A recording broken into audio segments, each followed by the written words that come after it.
Okay, well, welcome back. So today's lecture in this whirlwind tour of non-equilibrium statistical physics is the dynamics of spin systems and the attendant feature of coarsening. So to just set the stage for like what I'm going to be talking about, I just want to show you a quick movie of what is coarsening. So imagine that you take the Ising model, which you prepare at infinite temperature, so all the spins are completely uncorrelated. And then you suddenly quench the system to zero temperature.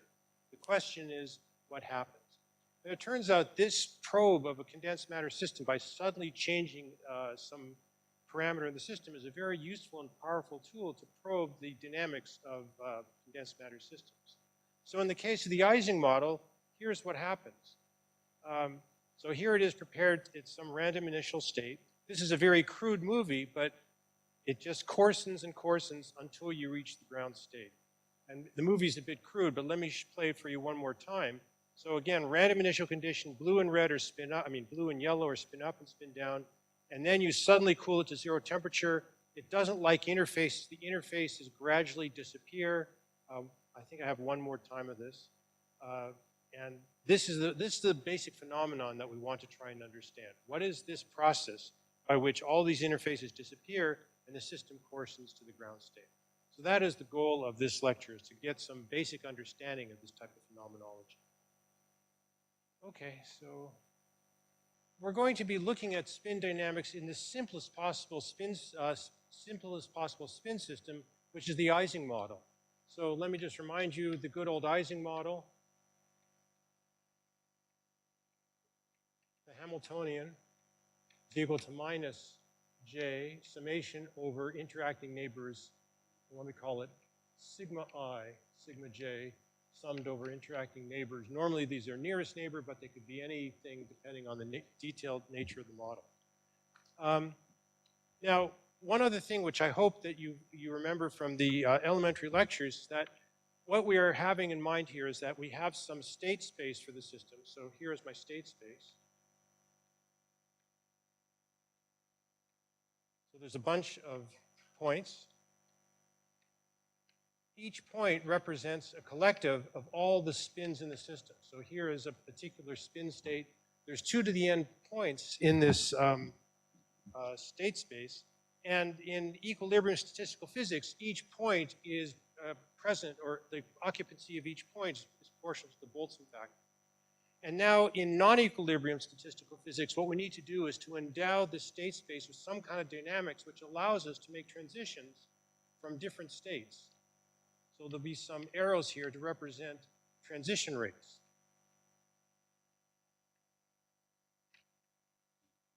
And these transition rates, there's no fundamental way to define the transition rates. In principle, you should start with quantum mechanics, Fermi's golden rule, and you could then compute the transition rates that way. But what we do in non-equilibrium stat mech is that we do a shortcut known as the detailed balance condition to define the transition rates, and then with these transition rates, we'll investigate the dynamics of the spin system. So our starting point always is the master equation.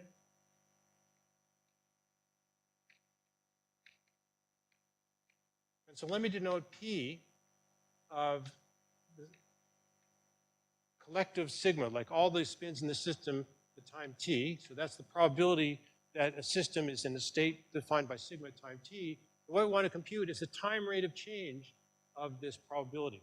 And there's 2 ways this changes. One is that you have transitions into that state. So there'll be transitions, so summation over all other states, let me call it sigma prime. And there'll be transitions W sigma prime to sigma P, sigma prime T. And so here what I mean by sigma prime is that it is some other state in the state space where some number of spins have changed. And so this is the gain term, and then there's a corresponding loss term, a summation again over sigma prime, W sigma going to sigma prime, P sigma T. Now, the way that we can define these transition rates, at the moment we know nothing about them, but one way you can define the transition rates is look at the equilibrium state. So this is equal to 0 in equilibrium.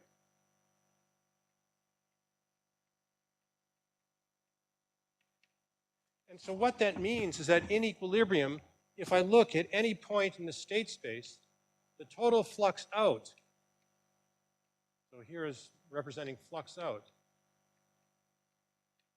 has to equal the total flux in. So maybe I'll reverse this arrow. So here is the flux in. So if we want to go to an equilibrium state, we have to ensure that for every single point in the state space, the flux out balances the flux in. Now there's a more stringent condition which turns out to be convenient, which is called the detailed balance condition.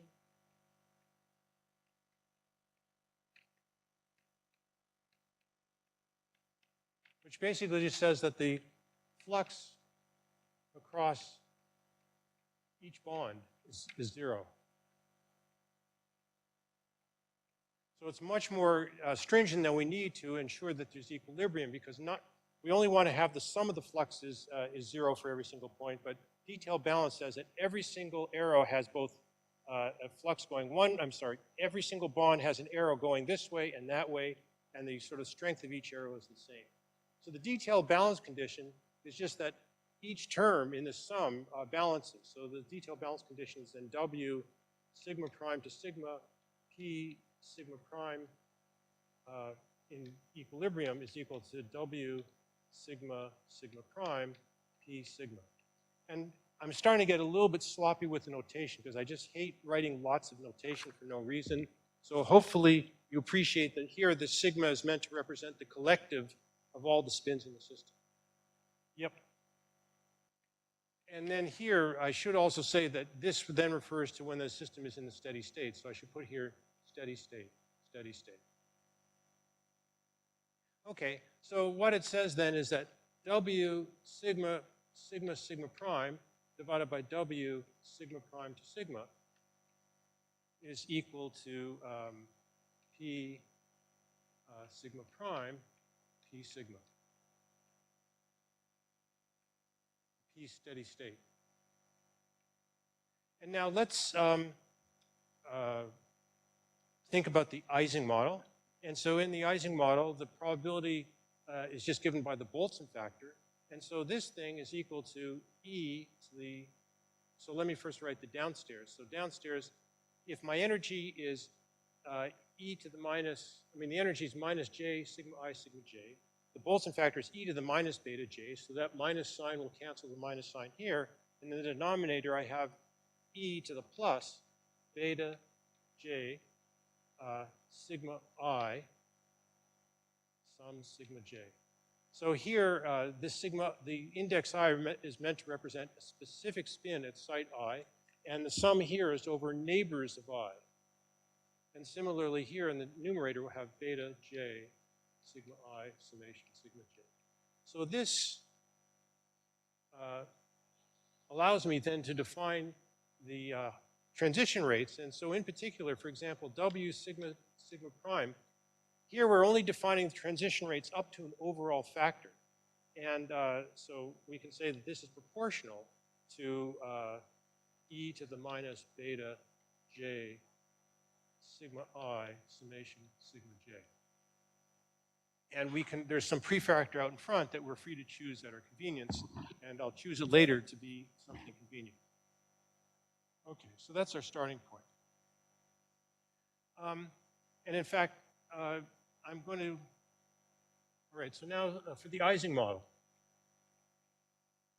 There's some tricks that we can apply to simplify the form of this transition rate.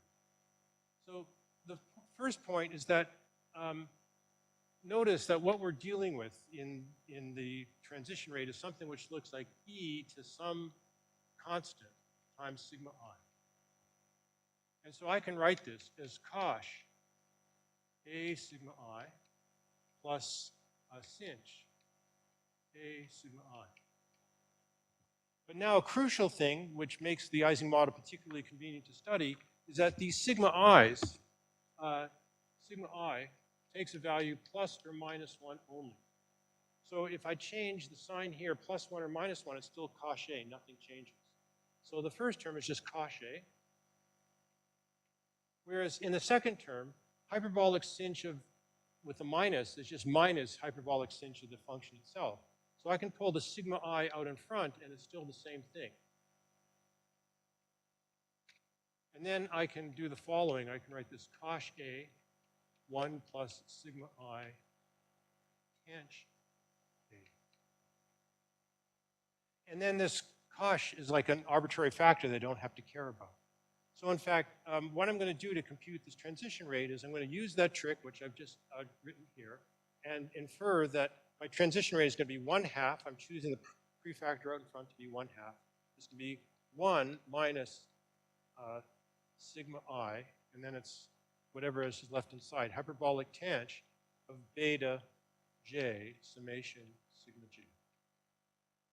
So this is the transition rate for the Ising model with this type of sort of single spin flip dynamics. So I guess I should say that I've kind of made a few assumptions here which are kind of so tacit and so universal that no one really talks about them, but I'm thinking of only flipping one spin at a time in a single event, and that the dynamics is such that the magnetization is not conserved. This is so-called model A, as Professor Täuber, Louis Täuber was talking about this morning and over the past few days, non-conserved order parameter dynamics. Okay. So now that we have the transition rates, let's look at two examples that we can solve exactly, which are the Ising model on the complete graph and the Ising model in one dimension. The case that we showed in the movie, Ising model in 2 dimensions, is still an outstanding unsolved problem. So first, let's look at the complete graph.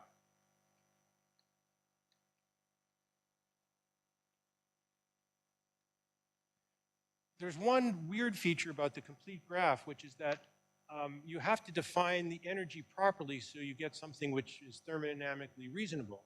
And so in this case, the Hamiltonian is going to be minus j summation sigma I sigma j, so it's summation I less than j, so or I not equal to j. And I should divide by n. And the reason I divide by n is that this summation extends over n minus 1 neighbors of j, and if you want to have an extensive energy, then you better divide through the overall coupling by n. Just to mention as sort of a sidelight is that, you know, when you learn about thermodynamics, you learn about intensive and extensive parameters and how the free energy is extensive, everything just should be proportional to n. That is only true for short-range interactions. If you had, for example, a Coulomb system in 3 dimensions, then the energy scales is the number to the 5/3 power. So, I mean, you know, having extensivity is kind of a feature of short-range interacting systems, but you don't have to have it if the interactions are long-range enough. Okay. So anyways, let's now write then the transition rate. So our transition rate, and I'm going to start making my notation a little bit simpler to avoid a lot of stuff here. So here we had the transition rate where we picked the ith spin and asked what is its rate of transitioning to flipping it. So let me now sort of write W sigma sigma prime. I'm just going to write as W sub I for the transition rate of the ith spin.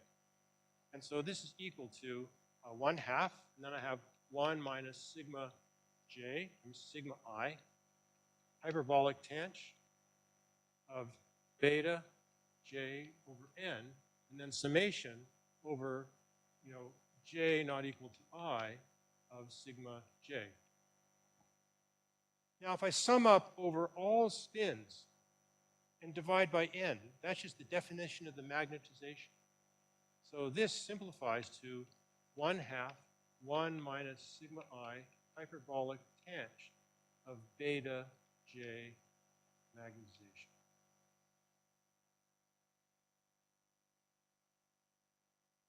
All right, and now let's look at the dynamics of, you know, the spin dynamics of this system.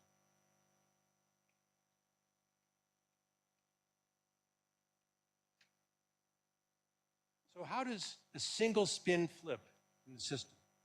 So change in sigma I in a spin flip event, in a single event.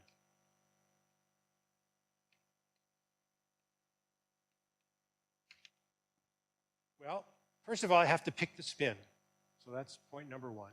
And if I pick the spin, if it was up, it's going to go down. And if it was down, it's going to go up.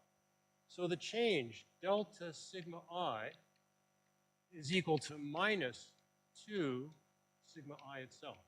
Just saying that when I change, up goes to down, so the change was from +1 to -1, the change was -2. It was -1 to +1, the change is +2, which is again twice sigma I.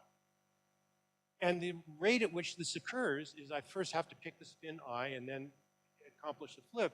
And so that's essentially just given by Wi. So this happens with rate Wi. So now we can write a rate equation for the evolution of the spin. I can write d sigma I by dt is equal to minus 2 sigma I Wi. So finally, what we want to have a thermodynamically significant quantity is not just the instantaneous spin at any given time, but the thermal average. So let me define always SI will denote the thermal average of sigma I.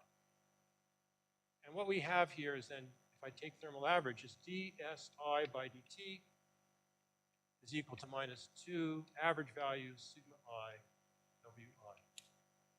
So this is the object that we have to analyze to compute the change in the average spin. And here, the algebra of the Ising spin system and the particularly simple form of the transition rate allows us to do this in a very simple way. So going over here, we have dSI by dt is equal to minus 2. So I have sigma I.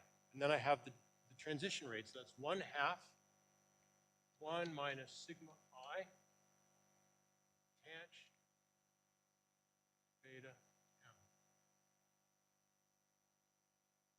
So the first term is just the 2's cancel. I have minus sigma. And I have the average value of minus sigma. So that's minus SI. The second term comes with a plus sign. And the 2.5 again cancel. But now here comes something very handy, is that here I have the product sigma I times sigma I. It doesn't matter if sigma I is +1 or -1, but sigma I squared is 1. So that just goes away. And I have 2 plus hyperbolic tanh beta m. So that is how the mean spin at site I changes. Now, to get a sense of the collective behavior of the system, it's not so much a single spin we care about, but we care about the average magnetization. So what we can do now is we can sum, so M, the magnetization is nothing more than the summation, SI, over all spins in the system, divided by 1 over M.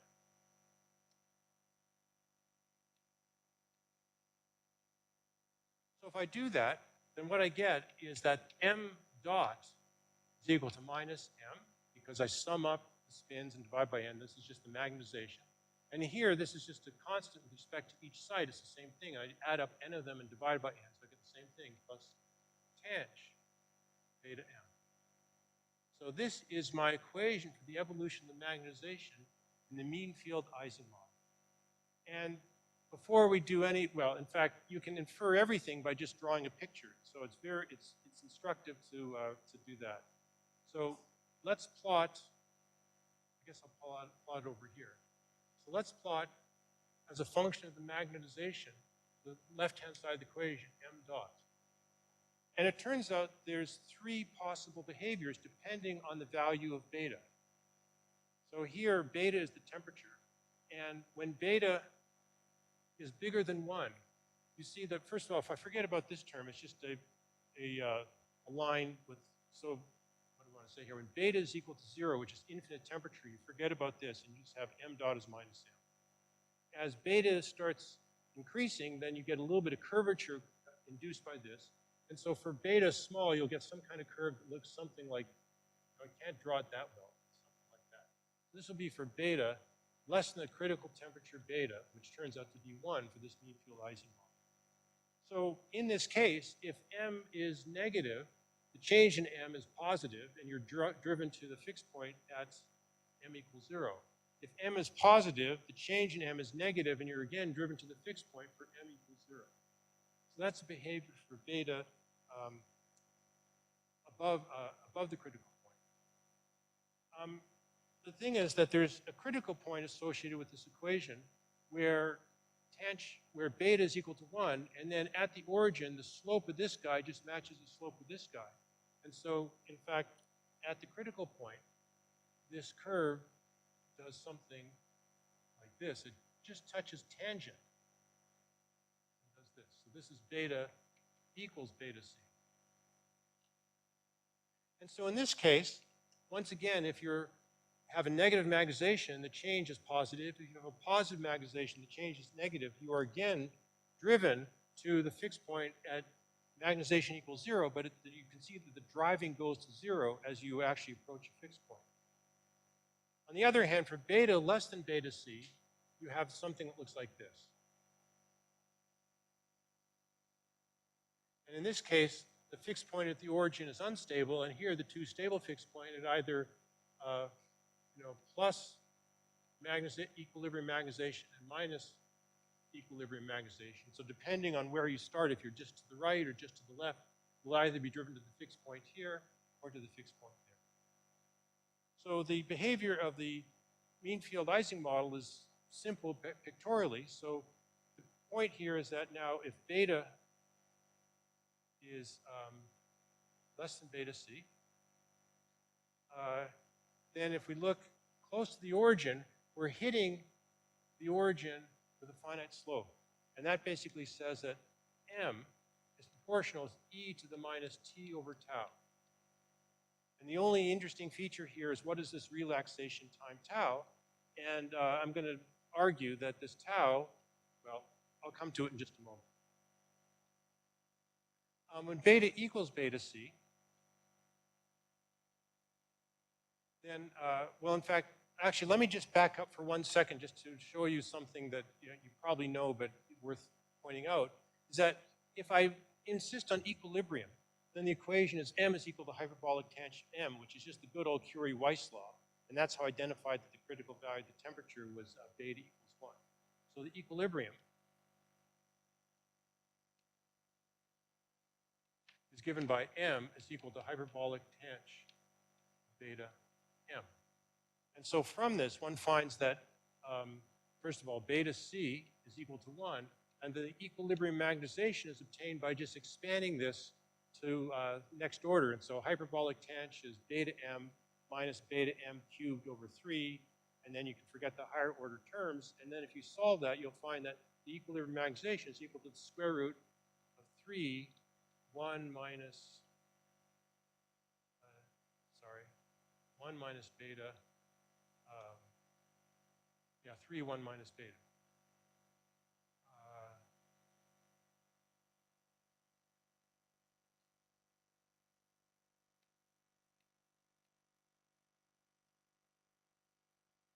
I think my sign is backwards here. It must be beta minus 1.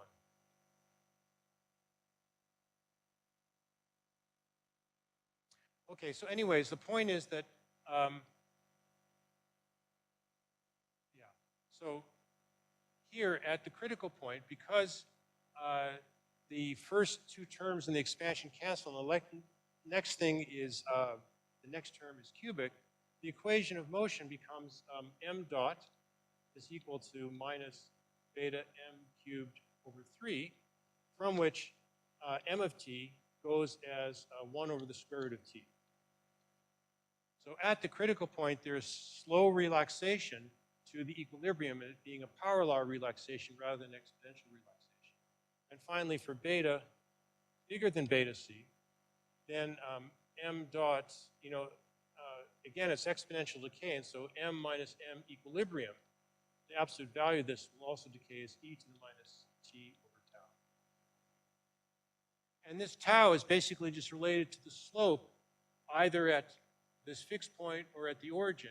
And clearly this slope is proportional to beta minus 1. And so this tau is proportional to 1 over beta minus 1. So that is the mean field Ising model.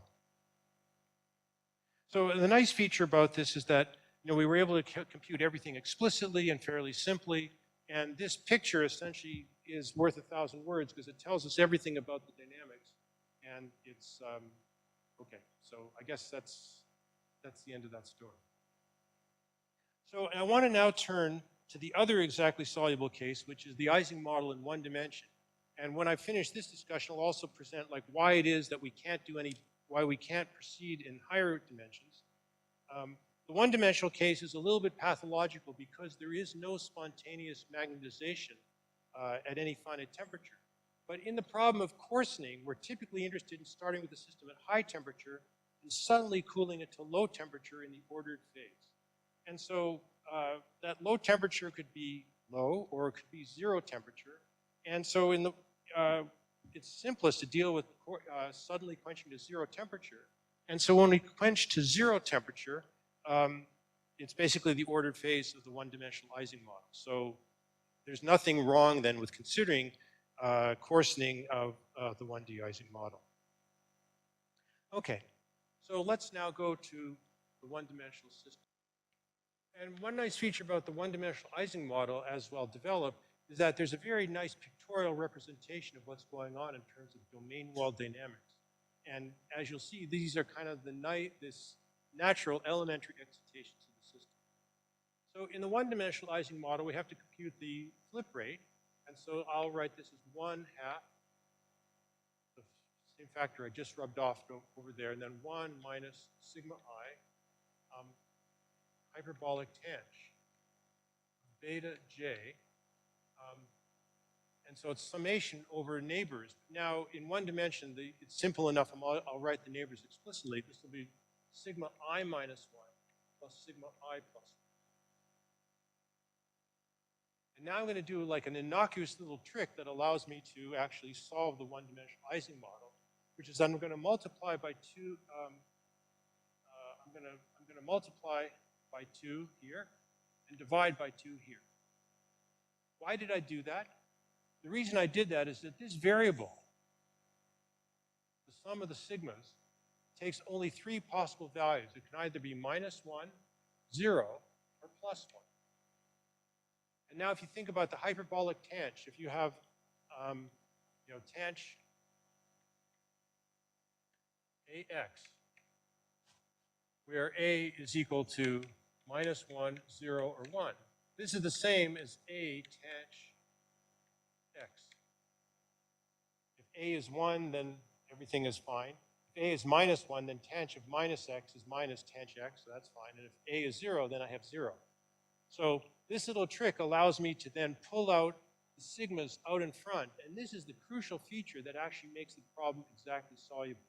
Because as we're going to see when we compute the mean value of the spin or the mean correlation function, they are closed equations that involve only the same order correlation function. Typically in many body problems, when you want to compute things like the mean value of an operator, it involves a 2-body correlation function. The 2-body correlation function involves a 3-body correlation function, et cetera, et cetera. You get an equation hierarchy. And this is the situation that one faces all the time in condensed matter physics problems, which generally are not soluble. And so one develops very elaborate schemes to either close this hierarchy or like make some approximation. Here, the nice feature is you don't have to do any approximation. Everything comes exactly. So keeping with the spirit, I'll write this as 1/2, 1 minus. So I'm pulling this out in front. So there's a 1/2 sigma I minus 1 plus sigma I plus 1. And then there is this factor, tanh 2 beta j.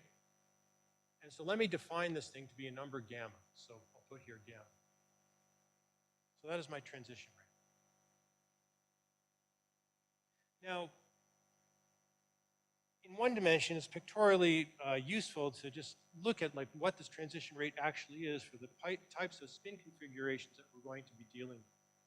So first of all, suppose that all the spins are up in the neighborhood of I. So here's the ith spin. So the transition rate in, say, taking the ith spin and flipping it down, so if I do this,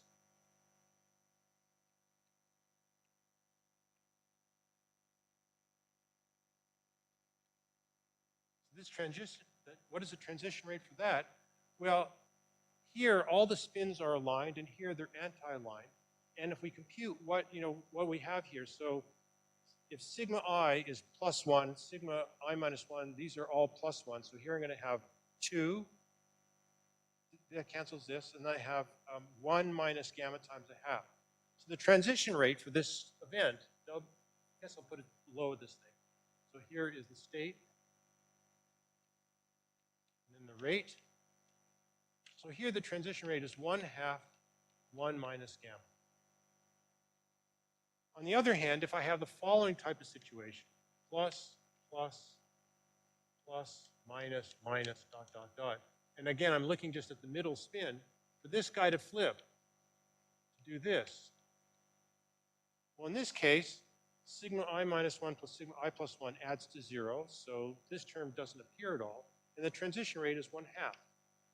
And finally, the only other case we can consider is, say, we have something like this. The central spin is anti-aligned with its neighbors, and then it transitions to all being aligned. And in this case, the transition rate is 1/2 1 plus gamma. So you see that the transition rates kind of make intuitive sense, that if I'm trying to raise the energy, it happens at the low rate. If I keep the energy the same, it happens at the rate 1/2. If I lower the energy, it likes to do that, so it comes with a high rate. And notice in particular that the limit of 0 temperature is beta equals infinity, which corresponds to gamma equals 1. So this goes to 0, so at t equals 0. So rate at t equals 0. This is 0, this is 1/2, and this is 1. So the 0 temperature limit of coarsening in the one-dimensional Ising model is particularly simple to consider.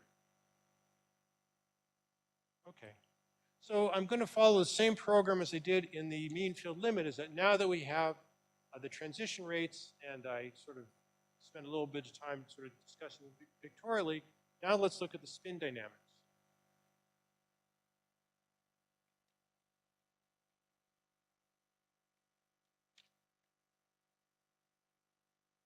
So just as before in the mean field Ising model, the basic equation is that d sigma I by dt is equal to minus 2 sigma I wi.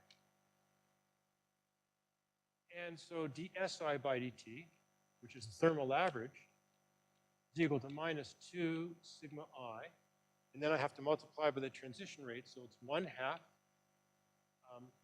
1 minus gamma over 2 sigma I -1 plus sigma I plus 1. And I want to take the average of all of this stuff.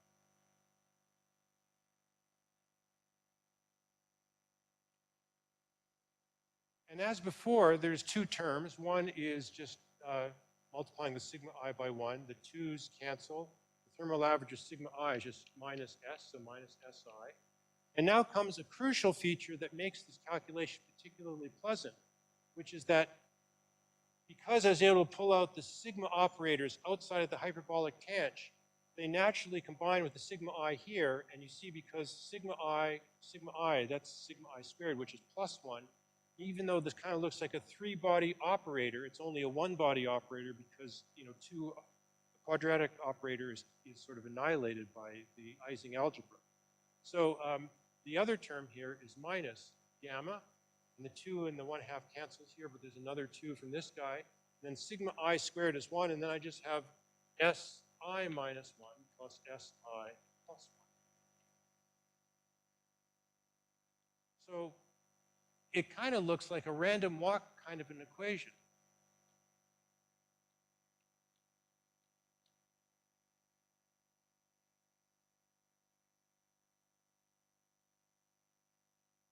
And in fact, it's a special kind of random walk process because, you can think of this as the probability of being at site I, and there's a hopping rate from I -1 to I +1 to I, and then there's loss at I. So it really has, you can think of it as a random walk process. Yes? Say that again? Oh, sorry. Plus. Thank you.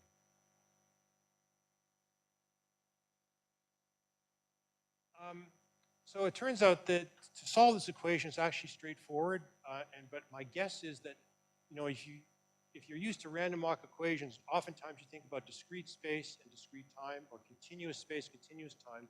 This is a continuous time, discrete space random walk. And so let me tell you what the solution is.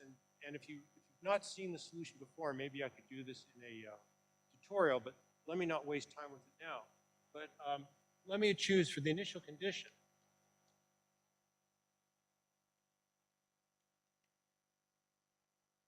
Let me choose the initial state is that Si is equal to delta I 0. So that is, I take a single spin up, the ice spin is up, and it's in a C where the average value of the spin everywhere else is 0. And then we can ask, well, how does the spin relax in this background? So in this case, the solution to this equation is that Si of t is equal to I sub I of gamma t e to the minus t, where I sub I is the modified Bessel function of the second kind. I forget the names of these things. I just know it's that Bessel function. And in the long time limit, t going to infinity, this is scaling like 1 over the square root of there's a 2 pi. You know what? I can't remember it, so let me look. Let me cheat. Yeah, it's 1 over 2 pi gamma t e to the minus 1 minus gamma t. So that's the answer. And this relaxation of the spin has 2 different answers depending on the value of the temperature. So when the temperature is equal to 0, which corresponds to beta equals infinity, which corresponds to gamma equals 1, then the exponential decay goes away, and so this thing scales as 1 over the square root of 2 pi t, t going to 0. Whereas for t positive, it's the the dominant factor is this 1 minus gamma t factor. So it's exponential decay for positive temperature and power law decay at 0 temperature. Now, unfortunately, or fortunately as the case may be, looking at the average spin, it kind of doesn't tell you anything about the ordering dynamics. In the movie that I showed you, we started with like a random initial condition, where we saw this domain coarsening happening. How do we learn anything from that from the value of a single spin? And the answer is we don't. In order to have a better feeling for what's actually going on spatially, we need to look at spatial correlation functions, spin correlation functions. So let's look at, in particular, the 2-point correlation function, which turns out to be kind of the natural microscopic probe of the spins in the system. And if one is more an experimentally, did you have a comment?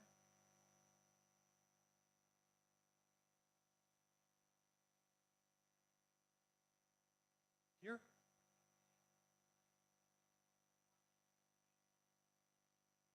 That's correct.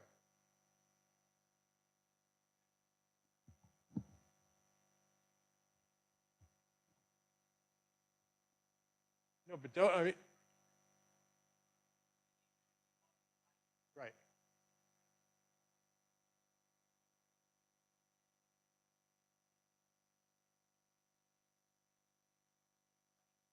Well, okay, but I guess, yeah, I guess what I would say is that how does sigma I change? With the probability wi dt, it changes. With the probability 1 minus wi, it does not change.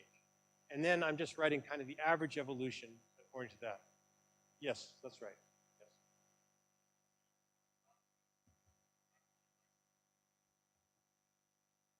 Right. Yeah, okay. Yeah, you're right. This is the kosher statement. This is kind of like a hybrid in which I've begun to do the average, but this was including thermal average. Okay. Well, anyway, so let me now go on to the 2-spin correlation function.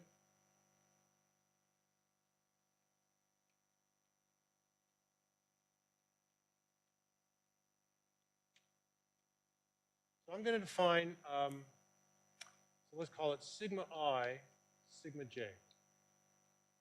And in principle, what we're going to want is a thermal average of this thing. And this is some function of just the separation between the two spins if we're dealing with, in an infinite system with homogeneous interactions, depends only on separation between the two spins.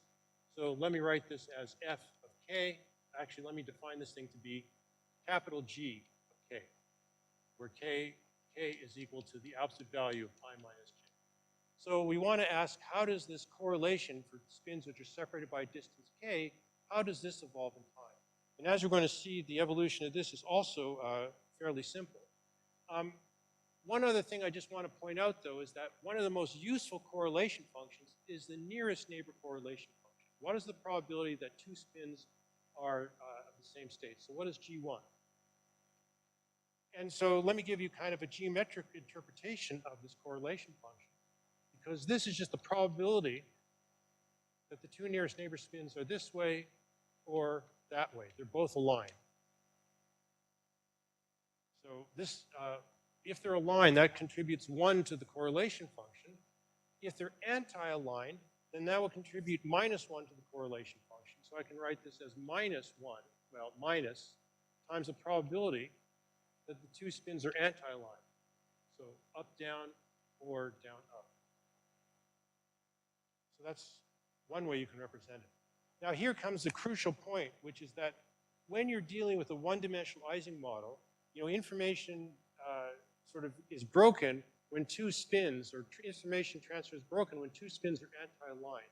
And so I can think geometrically that whenever I see two spins aligned, I just draw a little dot here to denote that there is an excitation, there is an energy associated with creating misaligned spins.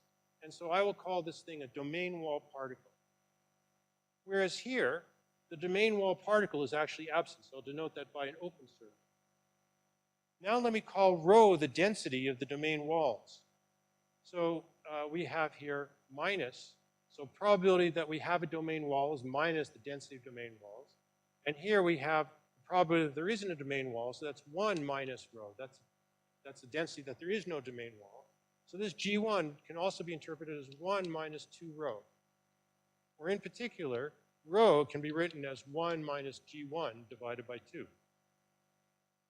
So this nearest neighbor correlation function is a way of like counting the number of domain walls existing in the system. And it turns out that domain walls are the natural elementary excitations in the system, because if a domain wall exists, that means that the spins are misaligned, and that's a source of adding energy to the system. And the domain walls have a very simple dynamics that I'll spend some time just discussing. And you should view these domain walls as you would in any kind of condensed matter system. They are the elementary natural excitations of the system, like Cooper pairs in a superconductor or phonons in a solid. These domain walls are the natural way of describing the dynamics of the system. Or, for example, in a Fermi gas, one looks at elementary excitations. One doesn't deal with a whole many-body system, but one just has the, electrons at the top of the Fermi sea. They're only ones to care about. They're non-interacting. So it's the same kind of thing here, that these domain walls are the natural excitations of the system. And so, in fact, let me go back to this picture here and try and annotate it to give you a sense of what's going on here. So in this state, when I went from all aligned to misaligned, I made it was a pair creation process. I created a pair of domain walls. And so that cost me energy. So this was creation. So it's generally suppressed, and it doesn't happen at 0 temperature. Here we had a domain wall that hopped to the left. Hopping. And that didn't cost any energy. And here we had two domain walls, and they just annihilated.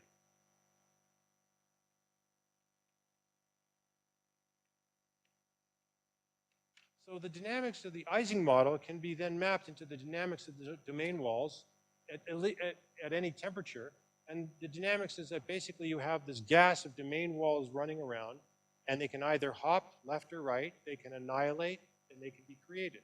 And at 0 temperature in particular, they cannot be created, so all you have is hopping and annihilation. So one can map the dynamics of the Ising model to the dynamics of a single species reaction, diffusion-limited reaction process, identical particles running around on a one-dimensional lattice, and whenever two particles meet, they annihilate. And the density of particles as a function of time is related to then the density of domain walls, which is something that we're going to compute momentarily. So it's just a nice way of thinking about the problem geometrically that's very useful. Okay, so now we have to look at the dynamics of the correlation function. So the question was, there's no collision between the particles. I mean, these quasi-particles. The point is that when they collide, they will annihilate. So, just as you see here, we had, these two domain walls, they could have diffused from far away, they come to nearest neighbors, and if one of them hops this way or this one hops that way, they will annihilate. They could go back and bounce off of each other, but if they annihilate, then they're gone forever, at least at zero temperature. Does that answer your question?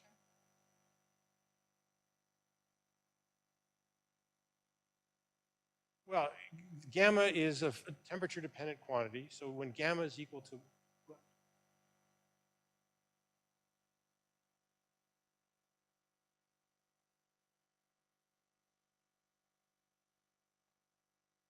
No. This is much simpler than that. No quantum mechanical interpretation here. It's just, this is just purely classical particles.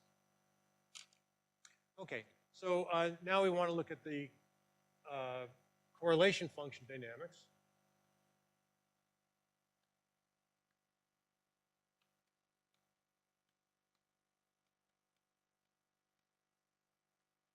So what we want to compute then is d by dt of sigma I, sigma j, and whoever made the objection about the average value, so let me look at the average value right away, because then there's no ambiguity. And so how does this guy change? So first of all, this spin product either takes value +1 or -1. And how does it change? Well, just remember how we saw how the spin changed. We said that if we picked the spin, which happened with rate wi, then it would change from +1 to -1 or -1 to +1. It would change by twice its value with the rate equal to wi. So similarly here, the only way that this thing can change is that if we pick spin I or we pick spin j. And every time we do that, the value of the correlation function will change by twice its value. So this will be equal to -2 sigma I, sigma j.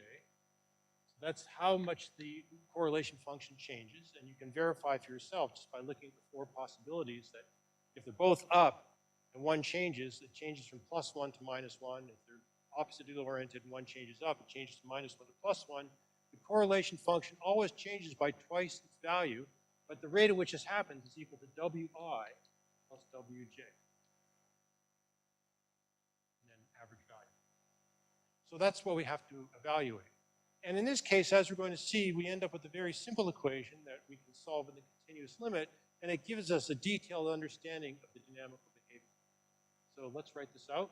So it's equal to minus twice sigma I, sigma j. And so wi, so it's equal to 1/2, can't see all the way over there, 1/2, 1 minus gamma over 2 sigma I minus 1 plus sigma I plus 1. And then I have plus 1/2, 1 minus gamma over 2 sigma j minus 1 plus sigma j plus 1. So and then average value. So the first term is simple to deal with because we have a half. So we add up to 1 with the 2. So this just becomes minus 2 si sj. Well, okay, let me just write it as in the same form.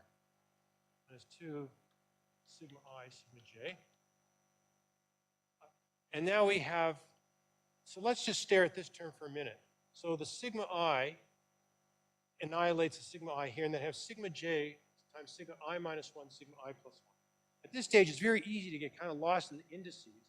But let me specifically deal with the translationally invariant system. So if we have here is site I, and here is site J, then so J is to the right of I, then this term here involves sigma I, and then there's a term on one side and the other side.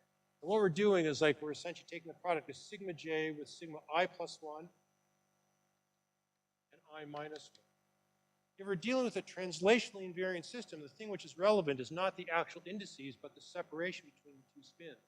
So they started with this distance, which was k, and then we're ending up with distance k minus 1 and k plus 1. So that's all that's appearing here. Like the sigma I will cancel, and then sigma j with this is either going to give me g of k minus 1 or g of k plus 1. Similarly here, when I bring in the sigma I, sigma j, and dot it with this guy, I'm going to have sigma I paired with sigma j minus 1 or sigma j plus 1. So in that case, I have sigma I paired with sigma I minus 1, sigma j minus 1, or sigma j plus 1. So the crucial point here is that we just involve the correlation functions of one distance larger or one distance smaller. So, you know, you can deal with like the indices directly, but it's more clear to just do it the way that I've showed you here. So in fact, I'm not even going to bother writing the right-hand side, the rest of the right-hand side of the equation. I'll leave that for you to do for yourselves. But instead, let's look at d by dt of gk, which is the correlation function separated by distance k. And then what I say, this is equal to 2 gk plus gamma. And I'm going to write it out, and it should be obvious that this is the right answer. It's gk plus 1. So it's just the diffusion equation again. It looks very similar to what I had over there, except multiplied by a factor of 2. And, you know, again, I leave it for you to just worry about, like, dealing with all the indices and make it come up like this. So that is the equation for the correlation function. And in general, we want to solve this equation with the following situation. I mean, the natural situation to consider is for, well, first of all, g of 0 is equal to 1. You're always perfectly self-correlated with yourself, so you don't have to worry about that. And let's take g of k, and g of k greater than 0 at t equals 0 is equal to 0. So this would correspond to a perfectly uncorrelated system. There's no near neighbor correlations. You're perfectly correlated with your, there's no correlations at all in the system. You're perfectly correlated with yourself. This is the equation you want to solve. Now, and maybe you learned some of this in the preliminary part of the course last week, is that dealing with discrete equations is always harder than continuous equations. So I'm going to not bother solving this because actually it's kind of a very detailed and, you know, geeky calculation. But to get a feeling for what's going on here, let's look at the continuous limit, because in that limit, things are much simpler and everything is much clearer. And in particular, I want to consider the special case gamma equals 1, which is t equals 0. So let's look at 0 temperature coarsening of the one-dimensional isomodel. And in that case, the equation is gk dot is equal to gk minus 1 plus gk plus 1 minus 2gk, which in the continuous limit is clearly dg by dt is equal to the second g by dx squared. And we want to solve this with the conditions that g of 0 is equal to 1, and let me write it now with arguments. So g at x equals 0 at all t is equal to 1, and gx greater than 0 t equals 0 is equal to 0. That's the problem we want to solve. You all probably know the solution to this equation, but you might not know it until I kind of tell you what the solution is. But to give it, it's maybe simpler to think about not g itself, but consider the following problem. C, which is equal to 1 minus g. So clearly C satisfies the same equation, and it has slightly different boundary conditions. C at x equals 0, t is equal to 0, and C of x greater than 0, t equals 0 is equal to 1. So if I plot what happens there, here is x, here is C. So we start with a uniform concentration, and this is an absorbing boundary condition. So any particle that starts anywhere is going to eventually get absorbed because random walks are recurrent in one dimension. And the density profile is just an error function profile. So at early times it looks something like this. At later times it looks something like this. At later times something like this. There's a characteristic length scale here, which is growing like the square root of t. And the solution to this equation, let me just write it down. So c is nothing more than error function of x divided by the square root of t.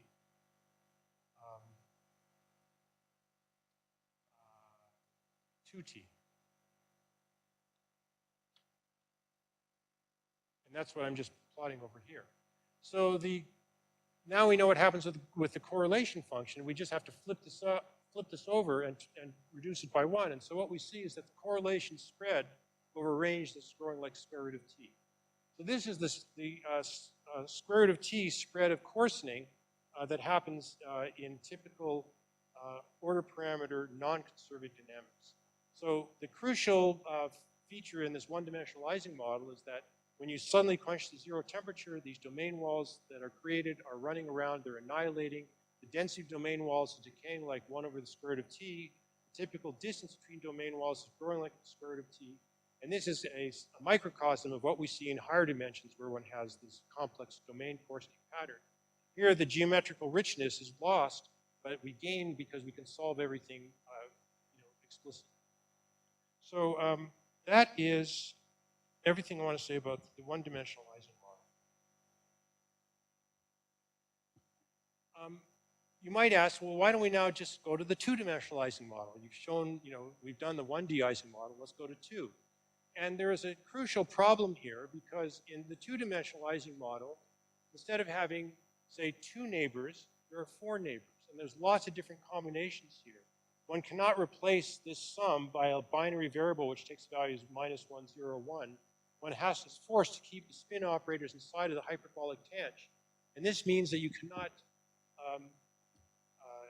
use some of the tricks here that allowed us to write one-body equations in terms of one-body operators. You see here that because the sigmas were in front of the hyperbolic tangent, they were able to be annihilated by the sigma over here, and so one always had the same order equation every time you did something. So the mean spin equation involved the mean spin, the two-body correlation function involved the two-body, but in the higher dimensional Ising model, it involves an infinite hierarchy, and so if you can solve it, good luck to you, and you'll be famous. So keep that in mind.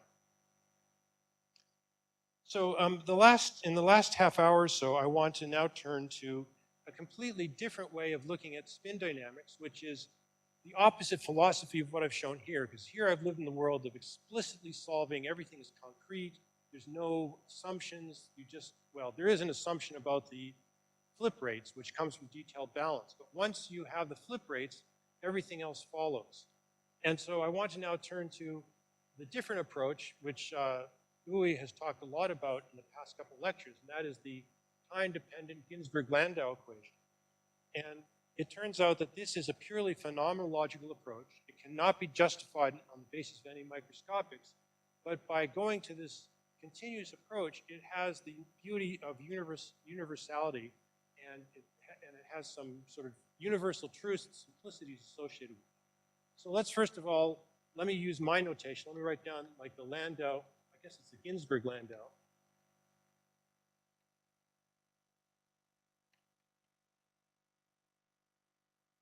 Free energy. So we would write F, the free energy. So normally in in your undergraduate stat mech course, you learn about mean field theory and you write F as a function of M. And it's some polynomial in M, which has a double well potential. But in the Ginzburg-Landau free energy, M is depending on its spatial location. So this F is not a function, but what's called a functional, because it depends on every value of the magnetization at every point in space. And so this free energy functional looks like this. And this is meant to be a d-dimensional integral, but I'm not bothering with any of that. I'm not going to bother with vector signs. And there's typically 2 terms that appear here. There is a kinetic energy term, or a term which sort of corresponds to the fact that if there is gradient, if there is spins which are misaligned, you know, it raises the energy. And in the continuous approximation, you measure misalignment of spins by the gradient of the energy. And the simplest term that's consistent with up-down symmetry is grad m squared. So that is one term. And then there is the potential term, which I'll just write as V of f. V of m of x. And pretty soon I'm going to not worry so much about all this stuff of functional integration. But that is the Landau, Ginzburg-Landau free energy. And here, it's conventional to choose like something which has a double well potential. And I'll choose the example that V is equal to 1/2 1 minus m squared squared. All right, there's lots of different forms you could choose, but that's a particularly simple one. And now, here comes what's called the time-dependent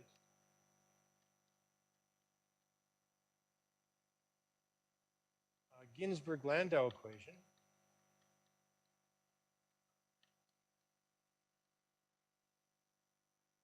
So this always goes by the acronym TDGL.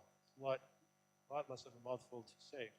And so the basic idea here is that if this is my free energy functional, that the way that the system might evolve is it wants to try and minimize the free energy. So if you're not at the minimum, somehow the dynamics should conspire in such a way that it's trying to lower the free energy.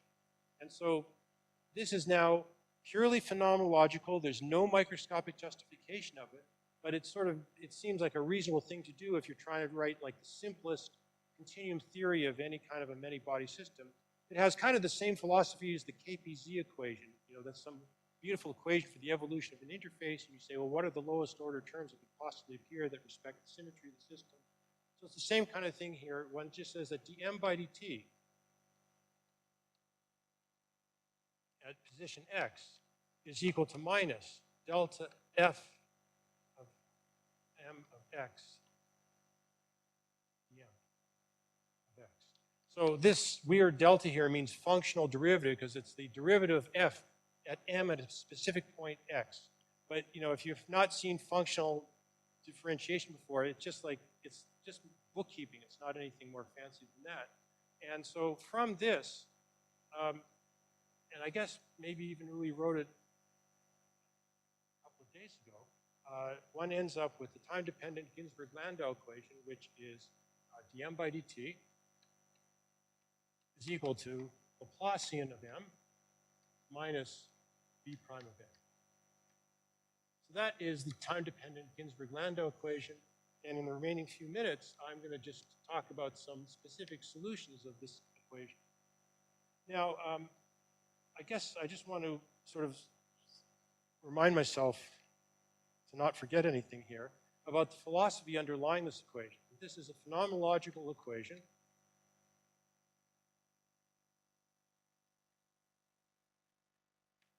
So there's no microscopic justification of it, but the point is that, you know, we talk about all kinds of spin systems, the Ising model, the XY model, the Heisenberg model, the Potts model. There's lots of different variations on this theme, but they all fit more or less in the same generic description in this time-dependent Ginzburg-Landau. So it has this feature of complete generality. Another feature about this is that this is purely dissipative dynamics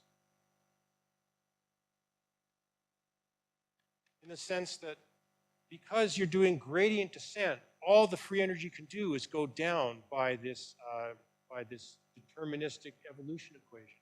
So you just go down and down in free energy space until you reach a minimum, and that's the end of the story. So it's a purely dissipative dynamics. And it's also deterministic.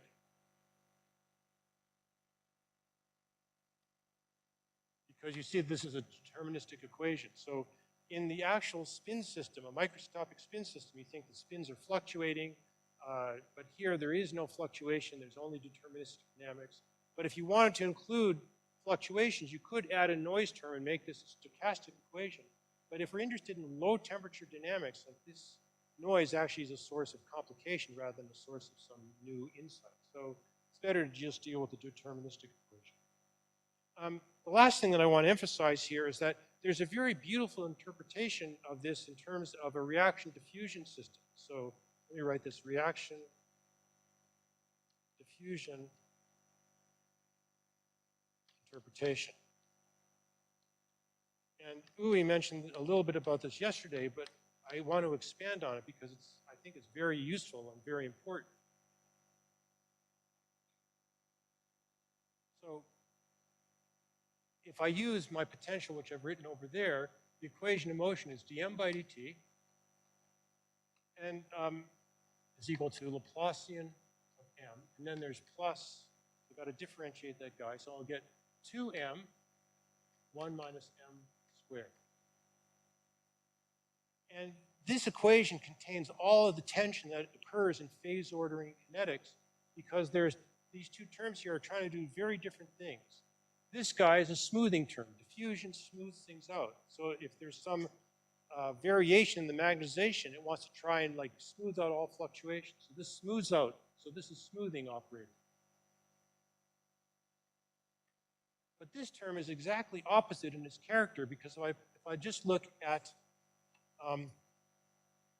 this with this alone, forget about the smoothing term for a moment. If I plot m dot as a function of m, where this is what I'm calling m dot now, this term. So it's linear near the origin, and it looks something like this. And so if m is positive, you're driven to the right. If m is negative, you're driven to the left, up to m equals 1. So this is a stable fixed point to that equation of motion. This is another stable fixed point to this equation of motion. So m dot is equal to 2m, 1 minus m squared. And this is an unstable fixed point. So this term is, driving to either plus or minus 1. So this term is trying to drive the system to the ordered state. This is trying to smooth out fluctuations, and these two terms are acting opposite to each other. And so it's a tension between these two terms that what makes coursing such a complicated process. One last thing I want to say about this equation is that in equations of this type, which have dm dt is Laplacian of m, plus a nonlinear polynomial in m, which is linear in m for small m, and has another zero or multiple zeros, this type of equation is also called the Fisher-Kolmogorov-Petrovsky-Piskunov equation, FKPP equation. It was introduced in the context of population biology in the 1930s, and this also describes the invasion of, say, a stable population into an unstable state. Like, for example, you have people who are migrating, and there's, lots of fields with lots of fruit on them, and so the population expands into these fields. So this kind of equation also describes that evolution of the invasion of one phase into another phase, and that's also an example of coursing like kinetics. So it's a nice thing to keep in mind that there is this, in fact, sometimes there are these unexpected synergies between fields very far apart. I mentioned yesterday, turbulence kind of looked like the steady state spectrum of aggregation with input. So this is basically a population ecology model that has some relevance to coursing kinetics. Okay. All right. So in my remaining time, I want to now present to you solutions of two particularly simple case studies where we can solve things explicitly. And in fact, these are the only two cases where we can do anything at all. So that's why it's worth doing, because they're the only examples that exist. Well, I'm being a little bit overly dramatic, but they're the particularly simple cases. So let's look at two case studies. Fire away.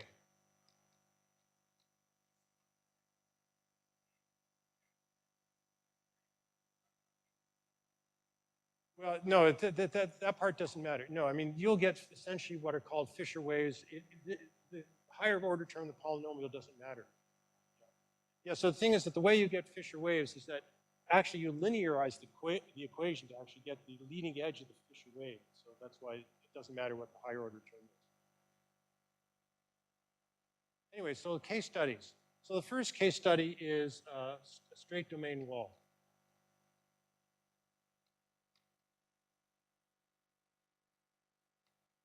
Or So what I have in mind here is that I have like something like this. I have a domain wall. On this side is all plus. On this side is all minus. And this is a planar interface. Now, in fact, let me even make it simpler. Let's just do the straight domain wall in 1D. So now it's just like this, with that in between. So if I was dealing with the one-dimensional Ising model, there's nothing to discuss because the spins that have a value -1, there's a domain wall, they change to +1, there'd be a sharp interface, it might diffuse back and forth, but the domain wall shape is obviously just a jump of height 2. So there's nothing to discuss there. But in the TGGL, this is actually something to discuss, and it turns out to be very rich in its phenomenology. So let's look at the one-dimensional case, the straight domain wall. So we have dm by dt. So if I want to, okay, I should have said one more word here, straight fixed domain wall. So let's imagine that that's the last piece of virgin chalk that I've just broken in two. So I'm only dealing with chalk fragments now. Anyways, so what I have in mind is that one side of the system is +1, one side of the system is -1. There's a static, I guess I should have said static domain wall. And the question is, what is the shape of this domain wall? So in this case, dm dt, if it's static, is equal to 0. And so this is equal to the second m by the x squared. And so let me write this minus b prime of m. So let me do something which is almost nothing, but it turns out to be relevant. So let me write this. Actually, let me put it on the next panel.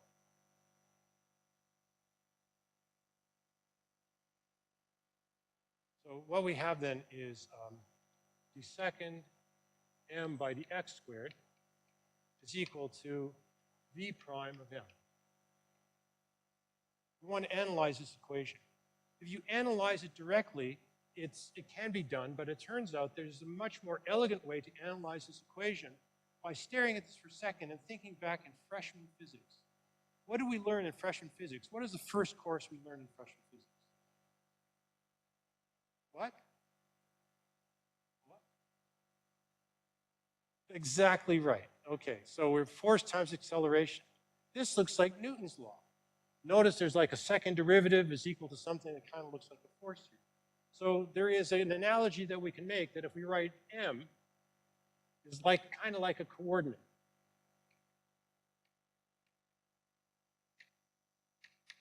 And x, this is like a time. And so the right-hand side should be a force, and the force is minus the gradient of the potential. So this thing here, so V is like negative potential.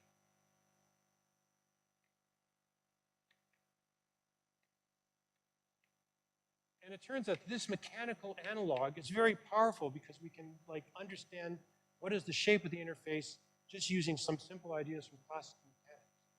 So if we take this analogy seriously, and let's do it seriously, let's write now the analog of energy conservation. So energy conservation would be 1/2 mv squared, so 1/2. Well, here, there's nothing in front of the acceleration term, so it corresponds to a particle of mass 1. And then v squared, so v would be coordinate divided by time, the derivative with respect to time, so that's dm by dx squared. So that's plus the potential energy, but the potential energy is minus v of m, is equal to the energy. And so if we analyze this equation, we'll actually be able to get the shape of the interface. Now in this particular case, the right-hand side of this equation, well, maybe I should put here in quotes, because this is fake energy according to this fake analogy. But what is the value of the energy?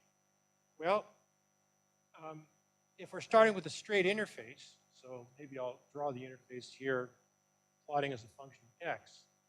The interface starts off, say, with value -1 over here. It's going to change to +1 over here. I'm plotting magnetization as a function of x. So here it's -1. There's something going on here that we're going to try and figure out what it is. But the point is that at either x going to -infinity or x going to +infinity, and x is like the time, so infinitely far back in the past or infinitely far forward in the future, at that point, we have magnetization equals 1, where magnetization equals 1 is where the potential energy is equal to 0. So at infinitely far away, the potential energy is 0. And also the kinetic energy is 0 because you see that dm by dx, which is the slope of this interface, is also 0. So this energy is equal to 0. And so now we're able to compute the shape and v. So it was 1/2 1 minus m squared squared. So this is just 1/2 cancels the 2 here, and then I just have 1 minus m squared. So dm over 1 minus m squared is equal to dx. And now I can integrate this from some m0 to some m x. And here integrate from some x0 up to x. And it's convenient to choose the starting point to be at x equals 0, where the magnetization is equal to 0 by symmetry. And so what we get then is just tanh inverse of m is equal to x. Or finally, m is equal to hyperbolic tanh x. So there is a very simple domain shape, a hyperbolic tangent profile that takes us from +1 to -1. And so this is the continuum solution of what the interface looks like in this sort of one-dimensional-like setting. It could actually be strictly one-dimensional, or it's more rational to think of it as like in higher dimensions with a planar interface. So this is one case that can be studied explicitly. The second case involves a little bit of approximation, but not too much of an approximation, and that is the evolution of a localized droplet of one phase in the sea of the other phase. And I guess I'll start over here, so I'm sure I have enough room.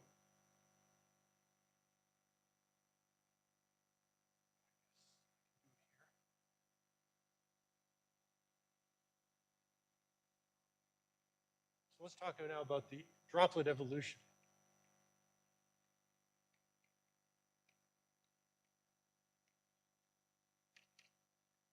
So what I have in mind here is that there is like a sea of, I'll make my droplet a bit smaller. So I have some kind of a small droplet like this, which is, say, phase -1, and it's in a background of +1. So you can think of it as like the Ising model. You put a bunch of spins in the minus direction, you immerse it in a sea of plus spins. So you might expect that according to the Glauber or single spin flip non-conserved order parameter dynamics, that this droplet ought to shrink. How does it shrink? How quickly does it shrink? What is the time scale for it to shrink? And so these are questions that are not easy to answer in the framework of the discrete Ising model, but they're easy to answer in the context of the time-dependent Ginzburg-Landau equation. So that's the last thing that I want to present is like what is the dynamics of this droplet? So once again, our starting point is the time-dependent Ginzburg-Landau equation. But let's write it for the case of a circular droplet. So I'm going to imagine that my origin is here, my radial coordinate is that away, and so I just want to write down the time-dependent Ginzburg-Landau equation for this geometry. So I'll write dm by dt is equal to Laplacian of m, and in polar coordinates, that's going to be d second m by dr squared plus d minus 1 over r dm by dr. And we're dealing with a circularly symmetric or spherically symmetric situation, so there's no angular derivatives. And then I have minus d prime of m.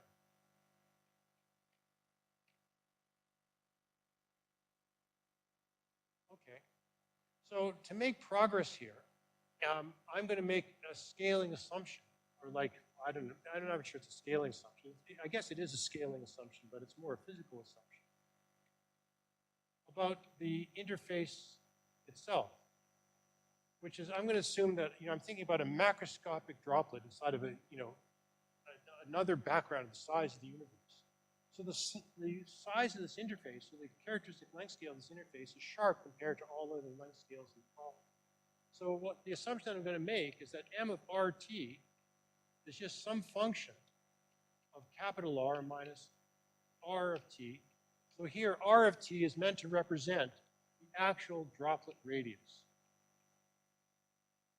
So that's the only variable that determines what value the the order parameter takes. If capital R, if little r is outside of capital R, the magnetization is +1. If it's inside, the magnetization is -1.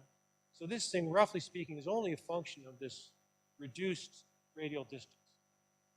And if I make this assumption and then plug it into the time-dependent Ginzburg-Landau equation, well, let's do it. So dm by dt, the only place that t appears is inside the argument here.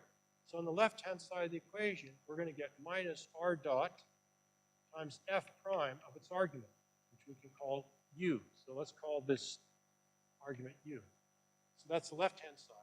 On the right-hand side, when I differentiate with respect to r, well, that's the same as differentiating with respect to u, and so I'm going to get equals f double prime plus d minus 1 over r f prime, and then I have minus v prime of m.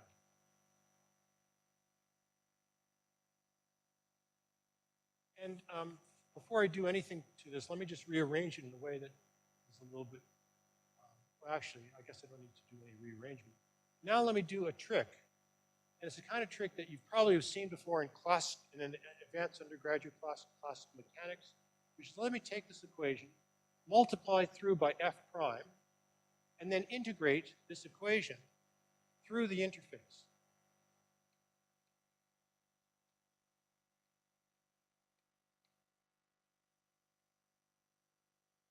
That is, I'm going to integrate from some point inside the droplet to some point outside the droplet. It really doesn't matter how far I go because at some point outside we get to like a steady state. Some point inside we get to like a spatially homogeneous state. I just want to make sure I integrate through the interface. So in principle, the upper limit of this integral could be infinity. The lower limit of the integral ought to be 0. But, you know, again, if I think about with respect to the capital R, I can actually replace this through interface by minus infinity. So I'm going to erase this words through interface and just say we're integrating from plus infinity to minus infinity. And let's see what comes out when we do this stunt. So first of all, here we have, there's a term f double prime, f prime. And so that's nothing more than the derivative of f prime squared over 2. And so when we do that term, so let me do it term by term. So there's a term here that's like f double prime, f prime squared, evaluated from minus infinity to plus infinity. So that's coming from this term here. But f prime is the slope of the interface. I mean, the gradient of the magnetization far away from the interface, that's going to be 0. So that term goes, so we can forget about this term. Then there's another term here, v prime f. So I have, so let me do this. So that's one term. The second term here we have v prime of m, f prime. I'm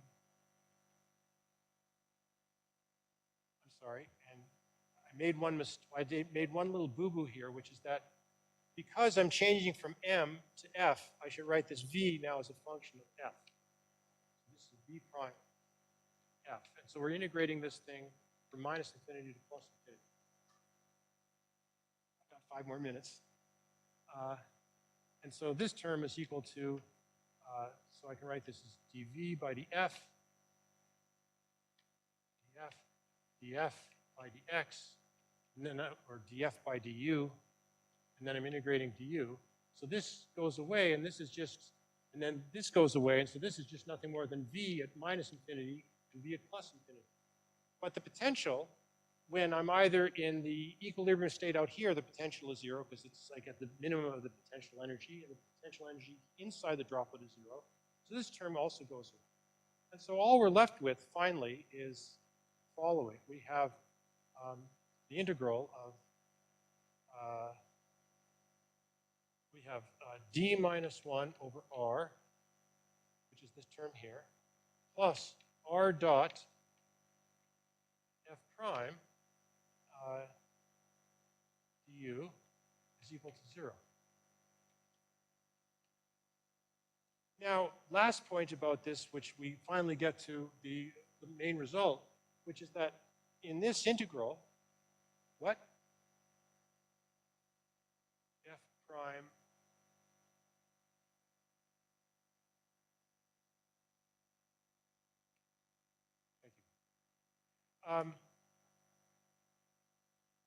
F prime is just the derivative of the order parameter as we go, in space. This order parameter derivative is going to be essentially 0 except at the interface. So the value of this integral is basically concentrated about little r equals capital R. And so from this, we just make the approximation is that in the very long time limit where the interface becomes infinitely sharp compared to all of the length scales of the problem, we end up with the basic equation of motion, r dot plus d minus 1 over r equals 0. So that is the final equation. R dot is equal to minus d minus 1 over r. And so from this, the solution of this equation is trivial because it just says that r squared of t is equal to r squared of 0 minus d minus 1 t. Namely, that the rate at which the droplet shrinks goes as the square root of time. So this is the basic equation that describes shrinking of the droplet. And I should mention that more generally, because here I dealt with the circular droplet, in a more general setting where you have some arbitrary shaped interface, the natural generalization of this is minus d minus 1 times the Gaussian curvature of the interface. So it turns out that when you're dealing with the coarsening phenomenon, you saw in the movie, it was a complicated many-body problem. There's lots of different domains. We're trying to elbow each other out of the way. How do we begin to describe them? And what I've done here is, like, in some sense, an incredible cop-out. But it's the only thing that we're able to do, which is that we say, let's not deal with the entire system itself, but let's just focus on the interface. And locally, the interface is just moving by curvature-driven flow. Whenever there's a curvature, that's the rate of change of this, of the radius of the interface itself. And this local curvature-driven flow, if you then impose it, that essentially captures the main features of coarsening dynamics. One other thing just to mention about this is that curvature-driven flow is actually very beautiful and very weird in the sense that in 2 dimensions, when you have any kind of interface that you create and you make it evolve by curvature-driven flow, there's no such thing as fissioning or coalescence. Interfaces just evolve in such a way that topology remains unchanged. But in higher dimensions, in fact, you can have topology changing changes, namely you can have fissioning, coalescence of droplets. So coarsening above 2 dimensions is actually very different in character than coarsening at 2 dimensions. And that's a feature which I think is actually not very well appreciated still in much of the literature. Okay, so this ends my whirlwind tour of spin dynamics. I could give an entire course on just this topic. So I've crammed it into an hour-and-a-half material. So just so you know where I'm going, the next 2 lectures, again, very different topics. I'm going to talk about population dynamics and the effect of stochastics and population dynamics. And then my last lecture will be on complex networks, applying a rate equation approach to derive many features of complex networks. So a lot of the tools that I've been developing along the way, you'll see popping out again in the next 2 lectures.